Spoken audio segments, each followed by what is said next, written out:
বাংলাদেশ সরকারের সমাজসেবা অধিদপ্তরের সামাজিক নিরাপত্তা অধিশাখার আওতায় রংপুর কমিউনিটি মেডিকেল কলেজ হাসপাতালে ক্যান্সার, কিডনি, লিভার সিরোসিস, স্ট্রোকে প্যারালাইজড, জন্মগত হৃদরোগ এবং থ্যালাসেমিয়ায় আক্রান্ত রোগীদের মধ্যে চিকিৎসা সহায়তার জন্য অনুদানের চেক বিতরণ করা হয়েছে। আজ সকালে রংপুর গ্রুপ অডিটোরিয়ামে আয়োজিত চেক বিতরণ অনুষ্ঠানে রংপুর গ্রুপের ব্যবস্থাপনা পরিচালক মোহাম্মদ নাজমুল আহসান সরকারের সভাপতিত্বে এবং রংপুর গ্রুপের অতিরিক্ত পরিচালক মোহাম্মদ মিরাজুল মুহসিনের সঞ্চালনায় প্রধান অতিথি হিসেবে উপস্থিত ছিলেন রংপুরের জেলা প্রশাসক মোহাম্মদ রুহুল আমিন। অনুষ্ঠানে বিশেষ অতিথি হিসেবে উপস্থিত ছিলেন রংপুর জেলা সমাজসেবা কার্যালয়ের উপপরিচালক অনিরুদ্ধ কুমার রায়, রংপুর গ্রুপের পরিচালনা পর্ষদের সম্মানিত পরিচালক বৃন্দ সহ রংপুর গ্রুপ এবং রংপুর কমিউনিটি মেডিকেল কলেজ ও হাসপাতালের কর্মকর্তা কর্মচারী বৃন্দ। চিকিৎসার জন্য এরকম আর্থিক সহযোগিতা পেয়ে সুবিধাভোগী রোগীরা সংশ্লিষ্ট কর্তৃপক্ষকে ধন্যবাদ জানায় এবং কৃতজ্ঞতা প্রকাশ করে। মূলত ওনার সমস্যা হলো ওনার ক্যান্সার, বর্ন ক্যান্সার। প্রায় 1 বছর 2 বছরের মতো থেকে আর কি প্রায় চিকিৎসারত অবস্থায় আছেন। আমরা কিছুদিন আগে হলো ওনার সমাজসেবায় আবেদনটা করি, আর্থিক সহায়তার জন্য আবেদনটা করি। এর আগে ওনার সার্জারিও হয়েছিল এখানেই, ডক্টরসের সার্জারিটা করছিলাম আমরা। আলহামদুলিল্লাহ প্রাইভেট হাসপাতালের মধ্যে ডক্টরসের সেবা নিয়ে আমরা খুবই সন্তুষ্ট।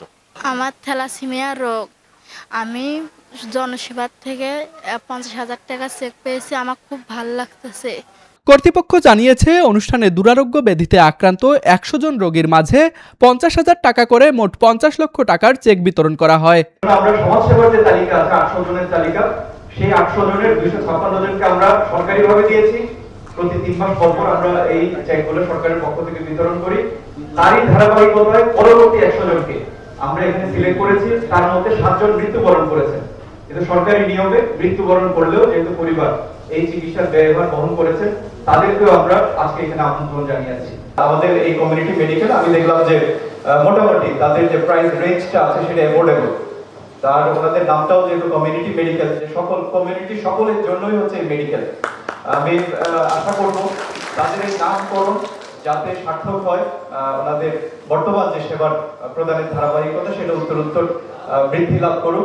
সমাজ কল্যাণ মন্ত্রণালয়ের সমাজসেবা অধিদপ্তরের মাধ্যমে আমরা একটা এখানে অসুস্থ রোগীদের বিশেষ করে 6টা রোগের উপর, এখানে ক্যান্সার, কিডনি, থ্যালাসেমিয়া, জন্মগত হৃদরোগ, এই ধরনের 6টা রোগের উপর আমরা 50 লক্ষ টাকা একটা অনুদান পেয়েছি, যেটা হলো এটা এই অঞ্চলের হতদরিদ্র মানুষকে এটা প্রদানের জন্য।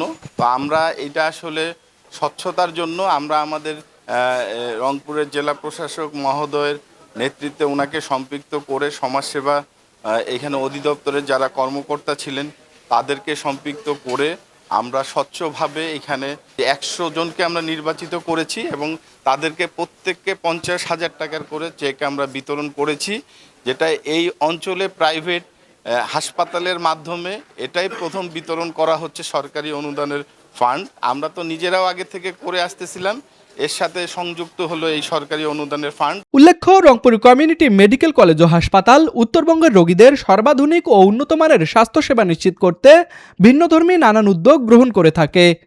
মৃদুল হাসানের ক্যামেরায় তুষার আচার্য, ডেস্ক রিপোর্ট, RCTV।